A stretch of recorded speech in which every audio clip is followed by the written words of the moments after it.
साथियों, अग्निपथ स्कीम जो हमारी है इसमें 8वां वेतन आयोग जैसे ही लागू होगा, क्या इसमें फायदा मिलेगा या नहीं मिलेगा, सबसे बड़ा प्रश्न है आज के युवा का। और कितने प्रतिशत परमानेंट होने की जो है बात है, इसकी सच्चाई क्या है। तो प्यारे बच्चों और साथियों, मैं आप सभी को बताना चाहूंगा कि जो हमारा अगर परमानेंट होने की बात करें आर्मी में, एयरफोर्स में या नेवी में, तो इसमें किसी भी प्रकार का कोई बदलाव नहीं है, क्योंकि आप सबको पता है वही 75-25% रहना है। लेकिन 8वें पे कमीशन की बात करें, 8वां जो वेतन लगेगा, इसमें कितनी वृद्धि हो सकती है वेतन में, तो मैं आप सभी को बताना चाहूंगा साथियों।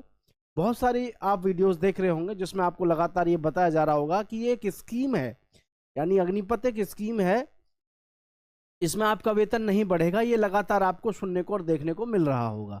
लेकिन मैं आप सभी को बताना चाहूंगा कि आपका जो वेतन है अग्निपथ स्कीम में, प्यारे साथियों, सेंट्रल गवर्नमेंट के अंदर आता है। सेंट्रल गवर्नमेंट की ये जॉब ही है, स्कीम भले ही है लेकिन है तो सेंट्रल गवर्नमेंट की जॉब। और जब कभी आपका वेतन बढ़ता है सेंट्रल गवर्नमेंट में, तो प्यारे साथियों, आपकी चाहे स्कीम हो चाहे संविदा पर हो, वेतन हर जगह बढ़ता है। ये तो फिर भी एक आर्मी की जॉब हो गई, तीनों सेना, एयरफोर्स, नेवी और आर्मी। संविदा पर जो पद होते हैं, संविदा पर यानी कि जो 2 साल 3 साल के लिए फॉर्म निकलते हैं, जिस पर केवल 2 या 2.5 साल के लिए रखे जाते हैं, उनकी अभी वेतन बढ़ता है। ये तो हमारी फिर भी फोर्स की है, डिफेंस की जॉब है। जैसे ही आपका 8वां वेतन कमीशन लागू होगा, तो प्यारे साथियों, आपकी जो सैलरी है वो बिल्कुल इंक्रीज होगी। जैसे 21,000 है वर्तमान में हमारी पहली साल में, तो ये जो हमारी सैलरी है कम से भी कम ये जो तनख्वाह है हमारी, ये पहुंचेगी आपकी शुरुआत में ही, पहले जो साल होगी उसमें कम से कम 35 से 40,000 के बीच में। मतलब सीधे सीधे मैं आपसे कहूं तो जो आपका जैसे कि धनराशि है, यानी कि जो आपको 12 लाख मिलेगी, अप्रोक्स बता रहा हूं, क्योंकि वैसे तो आपको 11 लाख कुछ मिलेगी, लेकिन फिर भी आप इस चीज़ को यूं समझिए कि आपकी जो धनराशि है जो आपको मिलेगी, उस पर अभी भी लगातार जो है, अभी जैसे कि मनोज नरवणे हैं जो हमारे सेना के चीफ रहे हैं, जनरल रहे हैं, उन्होंने भी अभी अपने बयान में बताया है कि आर्मी के अंदर जो तीनों सेनाओं में लागू की गई है अग्निपथ स्कीम, अभी 2 दिन पहले ही जो है उनकी प्रेस कॉन्फ्रेंस में उन्होंने बहुत अच्छे से इस चीज़ को बताया है कि भाई हमारी तीनों सेनाओं में जो अग्निपथ स्कीम लागू किया गया है, इसमें किसी भी प्रकार की कोई भी प्रॉब्लम नहीं है, ठीक है, लेकिन इसमें कुछ बदलावों को करने की ज़रूरत है। और वो बदलाव उन्होंने जो खास करके बताए वो इसी प्रकार के बताए। एक तो आपकी जो सम्मान निधि जो इनकी या निधि बनेगी, भविष्य निधि बनेगी, जो इनका पैसा है 12 लाख रुपए के आसपास का, इसको बढ़ाया जाए। और दूसरा, उम्र सीमा को बढ़ाया जाए। और जो इनका वेतन है, वेतन में भी वृद्धि को लेकर के उन्होंने कई बातें कही हैं। मतलब कहने का यह है कि जिन युवा साथियों को ऐसा लग रहा है कि जी 8वां वेतन लागू तो होगा लेकिन वो अग्निपथ स्कीम में नहीं होगा, ऐसा गलत है।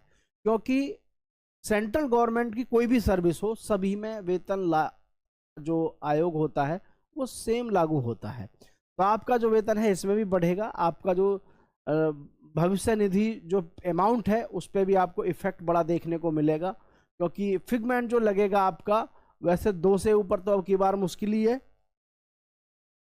क्योंकि सैलरी आपकी पहले से ही बहुत ज़्यादा है। तो उस वजह से आपकी का मेरा मतलब है सेंट्रल गवर्नमेंट की जो अदर, जो हमारी जितनी भी सेंट्रल गवर्नमेंट की अदर वो हैं जॉब्स, वैसे तो थोड़ा सा क्या, अब हम लोग तो केवल यहाँ से बोल सकते हैं, हमारी आवाज़ थोड़ा ही ना जाएगी वहाँ तक। नहीं तो आर्मी, अग्निवीर, एयरफोर्स, नेवी, तीनों में इनकी सैलरी अच्छी होनी चाहिए। पूरे देश में जितनी भी और वैकेंसीज हैं, जितने भी और पद हैं सरकारी में, उसमें थोड़ा बहुत लगा देते बस वेतन आयोग 8वां, क्योंकि सैलरी तो सरकारी बहुत ही है हर विभाग में। सरकारी में हर एक विभाग में ही तनख्वाह खूब है। और फिर सबसे ज़्यादा तनख्वाह की बात करें तो वो होनी चाहिए डिफेंस में, एयरफोर्स, नेवी, आर्मी में। इन्हीं की कम है, इन्हीं की ज़्यादा बढ़ानी चाहिए थी। लेकिन कोई बात नहीं है भाई साथियों, जो होगा खबर आपको यहाँ पर मिल जाएगी। लेकिन मैं आपको ये बता देता हूँ फाइनली कि हाँ, ये बात तो है कि आपका जो भी कुछ होना है, मतलब 8वां वेतन आयोग जैसे लागू होगा या कोई और भी फिगमेंट वगैरह कोई भी चीज़ बढ़ती है, तो वो आपके अग्निवीर स्कीम में भी लगेगी। आप इस चीज़ को लेकर के परेशान ना हो। तो सभी साथियों का बहुत बहुत स्वागत और अभिनंदन। आप सभी से कहना चाहेंगे दोस्तों के साथ शेयर करिएगा। 8वां वेतन कमीशन लागू होगा, वो आपके लिए भी लागू होगा। जय हिंद, जय भारत।